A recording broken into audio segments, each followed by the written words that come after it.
Welcome to the Healers Café, the #1 show for medical practitioners and holistic healers to have heart-to-heart conversations about their day-to-day lives while sharing their expertise for improving your health and wellness. So, welcome to the Healers Cafe. And today I have with me Deana Tsiapalis. She studied both physical health, education, and lifestyle management at the University of Toronto and George Brown College. She's also a certified wellness coach through the American College of Sports Medicine. And she's the founder and chief curator at, now it's Pain to Possibilities, but it's written actually with a two, two possibilities, and the Change Pain Academy. So your focus is chronic pain. And I guess my first question to you, and welcome, is Thank you for having me. what led you, first of all, to in this direction and in this field? It's always a great question. Not a lot of people tend to head down this road and study it and try to understand it deeper at a deeper level. So for me, it was a bit of a combination. I'm always upfront to say that I do not live with pain every day. I live with intermittent pain. So I am a migraine gal. I have frozen shoulders, both of them. So knee issues, but they come and they go. So I don't claim to know the day-to-day experience, but I do know as a intermittent gal, but also more so as a witness. I have seen the lived experience through parents, and it was more chronic illness that I really witnessed as opposed to pain, but there's so much overlap. And then my husband, who has a rare metabolic disorder, I saw and continue to see his experience, lived experience with it. And it's just really the judgment, the not being believed and the things that they have to do to advocate for themselves, and this real lack of knowledge in society and to how to deal with the pain that they feel. So I really wanted to understand this at a deeper level. Plus, I do work with a lot of people who live with pain, and it just kind of came together. I just felt like I fell into this path. Hmm, interesting. So, like, this might be a what's that called? A bird's eye view, right? So it's like Yes, the top, right? high So, level, yes. what would you say are the biggest misconceptions about pain? Mm. Where do we get it wrong? Oh, quite a few places, but on the big picture, and I just had this conversation with my stepmom about 20 minutes ago. Um, there's a real disbelief when they see someone who's smiling and, carrying on with life, doing their best to carry on with life, that they're fine, that they can get up and walk. And why do they need that handicap parking spot? There is that real uneducatedness about our society, or unawareness from our society around chronic pain. We're really good at understanding acute pain. We get that part. But we don't understand fully as a society what chronic pain is and what the lived experience is for those who live with chronic pain. Chronic illness is very much the same. So that's sort of on the society side. And then medically, we have some challenges, actually a whole lot of challenges around how we deal with chronic pain. It's starting to shift, but we have some work to do for sure. Well, can you expand on that? Just Yes, absolutely. So again, our medical system is really good at understanding, treating the acute response to pain. And that is, getting a diagnosis. If you sprain your ankle, you break a bone, you need a shoulder replacement, hip replacement. Those are all the acute issues that, our society understands and our medical model handles quite well. But because chronic pain is so very different from acute pain and how it happens and how the brain interprets pain and how the nervous system becomes involved, uh, it is very different. And so we don't treat that part well. And we don't treat beyond just the biological. We treat the biological only, and we miss completely the psychological, the social, spiritual, all these other pieces that come with chronic pain. Mhm. Mm. And okay, which is a big part. I'm gathering is what you're sharing about that. So when it's focused on the physical only, Right. What are what's actually the problem with the most of the therapies that are out there for pain? Right. So it is important that they address the biological aspect, which is great. You know, if you have a physiotherapist or a massage therapist or your specialist or your physician, you know, they're going to do the deep dive to understand what's causing that pain. Is it a red flag that we need to rule out? You know, yes or no. But once, you know, we've figured out that the scans are showing that everything's fine, like there's no more tissue damage, but there's a whole lot of pain being experienced, then we need to kind of do a deeper dive into understanding, okay, so why are you feeling pain still? Is it because of a red flag? Or is it because we now know that perhaps you experienced acute trauma or chronic trauma when you were a child? Perhaps there is a lot of stress in your life currently that is leading to more pain.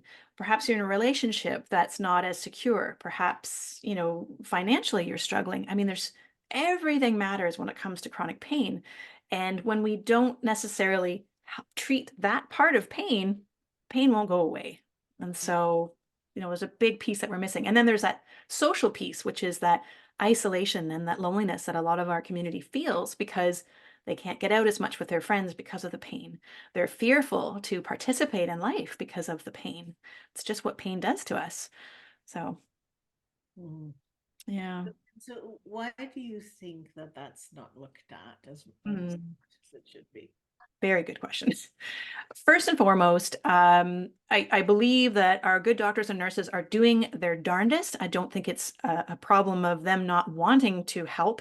It's just they're, for the longest time, well, really over 100 years, they were not trained. They don't have that chronic pain awareness, just like they don't necessarily have trauma informed care.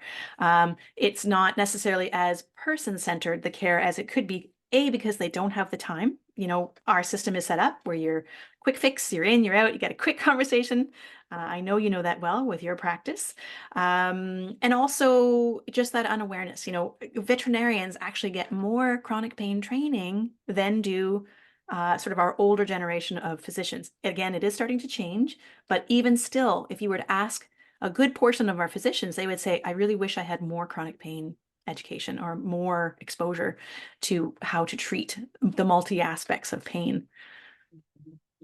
And in the type of practice you do, Mhm. so it's a combination of counseling, but and education, but also when you say physical health, are Yeah. there like modalities that you use for pain management or? Great question again. Yes, so I am a little biased. I am also a certified Pilates instructor, and I love Pilates because you can modify the movements to the smallest degree. And so it really becomes about remedial movement as opposed to, you know, I don't often tell people I'm a Pilates instructor because that just that word brings up a lot of alarm bells. They have images in their head that they're going to be hanging upside down from something that's really not looking very comfortable. And their brain interprets that as this is not safe. And so but what we can do is really just teach them how to move safely, but also do the pre-work to make sure that they're sort of changing, working towards changing their beliefs or thoughts on their capabilities and shifting the fear a little bit, because that's often what holds people back from moving is the pain or the fear of the pain. Mhm, mhm. Mhm. Do you like because I mean it's interesting. I was trained, as you probably know, as a naturopathic Yes. doctor, which is really not that different in the philosophy. You would think it should be or it could be, but it really isn't. You know, we still are so-called science-based, Yes. and the science on pain is very lacking, to say the Yeah, it's true. And right. and when there is information or data to be pulled, you know, it takes 17 years. The research is just coming out that takes 17 years to go from the initial start of the research to clinical practice. That's a long time, you know, Yeah. and so no wonder it's not getting filtered down. And then on top of that, there's not a ton of research. It's starting to change. However, it is slow. And for a lot of naturopaths, they'll do things like, look at inflammation. Yes. And Yes. if you reduce the inflammation, it is true that a lot of people's pain Mm. improves greatly, or if you make lifestyle changes, Yes. pain, that those parts are true. I mean, I've Yeah. seen that to be true. Right. Um, but I have yeah, I think what I got really when I got really interested with pain is because of the trauma aspect of it. Yes. And Yeah. that's where I woke up and went, oh my goodness, we don't understand what It's so true. And there's a large portion of the community who will go to the doctor, and the doctor, will summon up enough courage because they're not trained in this to say, hey, is there any experience with trauma? And a lot of times they're left thinking, why on earth is he asking me or she asking me about trauma? But it absolutely, as you've seen time and time again, is just such a part of the experience. Yeah. No, Yeah. because I have you heard of Bowen therapy? Yes. Okay, positively, it seems like. Yes, absolutely. Yeah. Okay. Oh, because it's not that well known, but I found so many times people would go to physio, Right. which I'm not saying is wrong, Yeah. but it's really good rehabilitation. It's after, but when a person, let's say, has a car accident and there's trauma in the body, Yes. if you start working as if the trauma wasn't there, their Right. body's not ready for it. You have to have therapies that address actually the trauma. Right. You're right, because if we keep treating without addressing the trauma, you're right, not much is going to happen. It's almost like if you have, a woman who's in an abusive relationship and you address her pain, biologically, but then you send her back home, that pain does not resolve. Right. Yeah. Yeah. Yeah. Yeah. So what do you do then to yourself, or what have you seen useful to address trauma? Right. So I am not a therapist. However, as a coach, we can sort of take the perspective as, you know, if you need to see a trauma informed therapist, absolutely go and see a trauma informed therapist. They're going to allow you to do that deep dive into the past. Then we can sort of pick it up from there and take them and help move them forward. So I'm a big believer in the polyvagal theory and dealing with the nervous system and teaching our clients who have lived trauma and are currently living with pain to be able to at least navigate their nervous system a little more safely and with a little more know-how than just sort of reacting and not understanding why they're responding this way or why they're shutting down. So I do believe that's one of the first places we start, is to just really teach them how to move through their autonomic nervous system with a little more confidence. Yeah, yeah. Like Yeah. you like modulate a little bit there. Yeah, What's going right. Right. And yeah, you would understand that completely with the work that you do. Yeah, and so and it's a little unique from person to person, obviously, but on the whole, on the big picture, there's that awareness that, oh, wow, there's a little bit of control that I actually have. This is fascinating. And do you find that because we do live in a society where we're very much programmed to believe a whole bunch of things, and some of it is true and some of it is not, Hmm. and Hmm. I have found a lot of people are sort of programmed to think they cannot actually heal. Right. Is that how are you finding that to be? Very much so. It's almost like they've given up on their capabilities, and or they've not been shown or taught how impressive their body really is. The message, the rhetoric, often, especially anxiety is always the best example I give, to understand how it really serves us and has for thousands of years. It sometimes goes a little too far. So we don't want to get rid of anxiety. We just want to be able to work with it and walk beside it as opposed to be taken over by, feelings of anxiousness. Same with pain. Pain serves us well. It's actually there for a very important reason. It's just, it gets a little out of control. And so we need to work with it. So, yeah.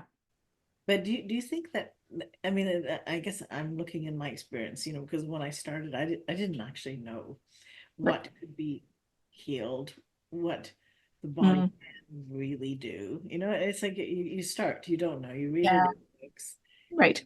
in books that most things are incurable, and then yet in practice, I found a different reality. I found that the body was way more powerful than I had ever given it credit for. Right. And then I Yeah. hmm, how are we? Because it's a fine line, there's like pain in which these people feeling it Yeah. need to be trusted and acknowledged. You don't want to say, oh, it's in your head, you're not doing it. Like, I would never go there. Right. Right. And we're also living in a society where people don't have hope that Right. Oh, yes. there are actually therapies and things that could get to a root cause or could really clear it, that they don't just have to manage it. Do you know what I mean? How it's like, Absolutely. And that's a great, I love that you brought this up because What I'm would all, your life be like if you were pain free? If you were one of the millions who suffer from chronic pain, the thought of just one day without it may seem impossible. This is often because conventional medicine tends to fall short in the treatment of pain, opting to prescribe pills or recommend surgery rather than getting to the root cause of the problem. But if you are suffering with emotional or physical pain, there is hope. Join the founder and CEO of Bowen College, Manon Bolliger, live online for your body-mind reboot. Learn how to listen to your symptoms and get to the root cause of your pain. Plus, be trained in basic Bowen therapy moves so that you can reboot your body for optimal health. You don't have to live in pain. You can heal. Stop the pain pill cycle by visiting www.yourbodymindreboot.com to learn more and to register.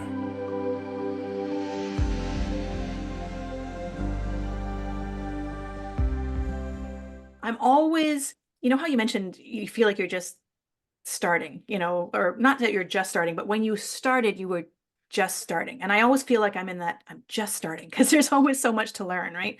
But we're always still learning about what our bodies are capable of.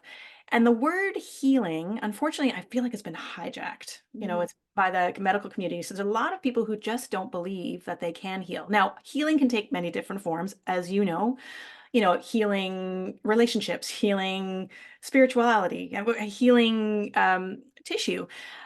So I do find, and I'm hoping as I continue to learn and grow in this business that I can be a little more bold in my approach, but I feel like I'm being a little protective when I use the word healing because I feel like, and that's the problem, as a coach, I need to, really showcase that yes, you can heal. I need to help you understand that you have more capabilities, more capacity than you think you have. But I'm also very protective too to say, well, there may be people who don't heal, but have they done all the things that they need to do to get to the point of healing, right? So it's a really interesting conversation. yeah, no, it's interesting, especially as you guide people. Yeah. It's like the limitation of experience or Mm. access to, right, that we individually have Yeah. is our belief system. Right. Right. In a sense, it's like until I had seen Yeah. frozen shoulder heal very quickly, I always thought, oh, that's such a painful thing, I hope nobody ever gets it or comes here until you know but Started that's coming in. and then it's like, oh, please come in, because you don't have to experience what you have, right? And Yeah. say this therapy is great. I'm just saying we all have different things from our collective experience Right. where certain types of conditions work really well with certain types of therapies, right? Right. Right. And I wonder if there's enough effort to put all that out so that people first believe that their bodies can heal. Yes. Yeah. It's like we see what's happened with I mean how as a society we accepted that our immune system was so useless Right. during Well, this. yeah, that's the messaging we keep hearing, right?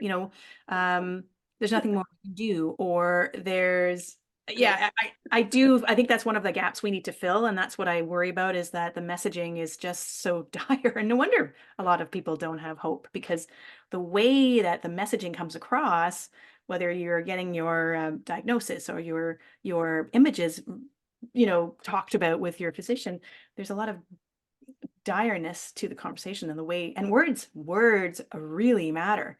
When you're told there's nothing else we can do, so many people just go, okay, well, Yeah. my life now. No, exactly. I mean, I've had patients with MS, and I actually had MS myself, right? But it's like, Ah, and you're told, oh, well, it's a question of time until you're in a wheelchair. And it's right, like, really, does it need to be this way? right. Yeah. And you go to support groups, and a lot of them have that sort of, it's as if there's this collective suffering Right. because the outside world doesn't know. It's even worse with fibromyalgia, and conditions Yes. are less visible, right? Yes. Yes. Where, you feel like you must be lying, but you're not. You're objectively in pain, right? Yes. And you're just having to spend a lot of energy covering up all that pain. Exactly. Yeah. Exactly. Yeah. Which is so sad. It No, is. it's It is. But I was gonna say, it goes both ways, because it's like, then it sort of becomes a cesspool of negativity. yes. Whereas actually, Yeah. if that wasn't like that, Yeah. people would say, well, why can't you heal it? Yeah. Well, no one's said that to them. That's the sad part. And you're right. And I mean, I know there are people saying that, but if they don't have that belief in them, and it's also, I don't want to put this completely back into those who are suffering with pain. It's not their fault. It's definitely just the way the brain and the nervous system, right, works. And so if we can then start to work with building that safety, which I think will help them to increase their amount of belief that they have in themselves. Like, it's hard to go from a place of there's nothing more we can do to believing in yourself, believing in your capabilities and your body's I capabilities. know exactly. It's Yeah. it's So it's a very, lot of work in between, right? yeah, no.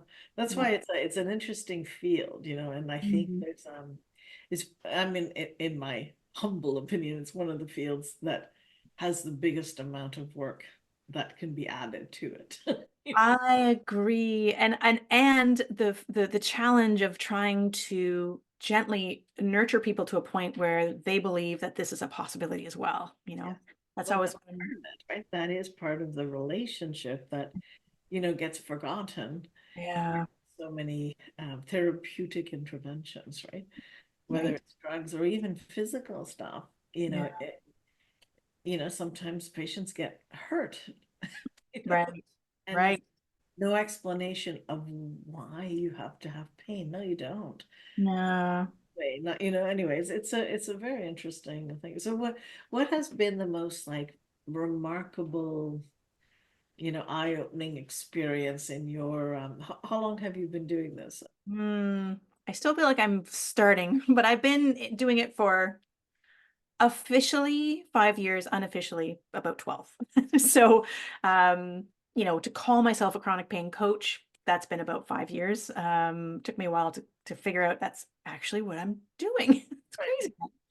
But yeah, I think, oh, that's a great question, because I think I get most excited about the eye-opening, the aha moments, the revelations that people start to have when they start to learn how pain works and what things they can actually do for themselves as opposed to have done to themselves, that they can start then mitigating the pain differently, walking with the pain differently. I think those little aha moments, like, "Oh, this is tied into my partner's death," like Mhm. those for us, as inside the business, understand that those are big deals, but a lot of people just don't have that knowledge. Yeah. When a flare up is coming on, and it's coming on hard, it's because it's the 1 year anniversary, of this passing of your loved one. And of course it was difficult. So just those little aha moments I live for. Yeah, yeah. Well, it's like it's consciousness, right? It's Yeah. becoming conscious of, how complete we really are, how it's really mind, body, soul. It's all of it, right? It's And complete. That's a great word for it. It's just complete and complex, but complete. complex. Yes. Yeah. Yeah, absolutely. Complex. It's quite now. There's a lot of people suffering from not just shingles because of the immune systems being hampered with the strategies. Let's just call them bioweapons. I'll just get right to it. But so a lot of people are suffering, from that, and then I think it's about 20% get what's that called, post-herpetic. Uh, it's like the nerve pain that comes afterwards. Oh, from shingles specifically? Yeah. Yeah. No, Post-herpetic. neuropathic pain? Yeah, neuropathic pain. Yeah. Yes. Oh, have you had the not the pleasure to work with it, but have you had people with this? And any thoughts on how to manage? Right. Uh, neuropathic pain, yeah, is tricky because I find I've not had a lot of experience from those coming out of COVID with neuropathic pain. I actually had shingles when I was really young, and I was not supposed to have shingles when I was really young, but we traced it back and realized it was a very stressful time. Why else would a 12-year-old get shingles, right? But yeah, as far as the neuropathic pain goes, I always feel like that is a group that tends to struggle with understanding how powerful their body really is and that healing is capable, because for whatever reason, I don't know that I've can clearly articulate why, but yeah, I actually think you would probably be able to answer that question better. You've probably seen more people than I have around.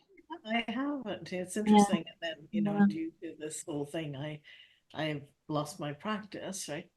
In Canada, because in Canada we have certain regulations where if you don't do certain things, you can't practice.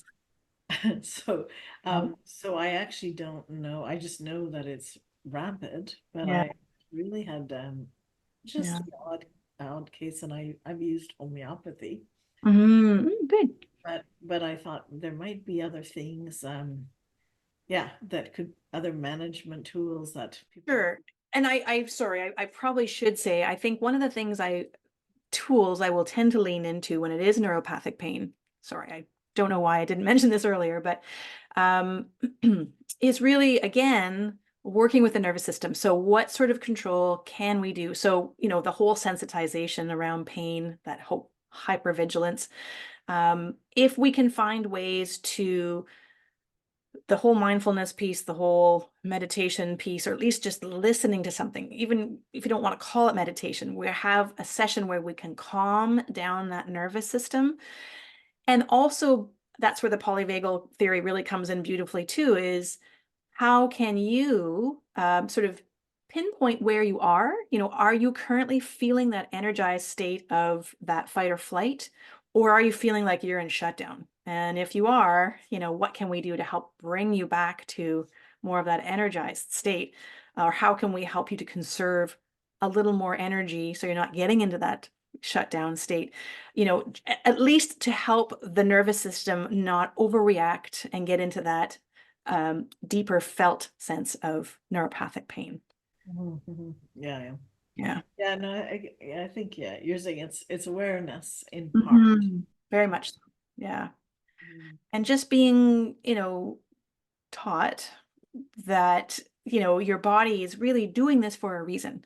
And it's pretty fascinating what it is doing and how it's doing its best to protect you, right?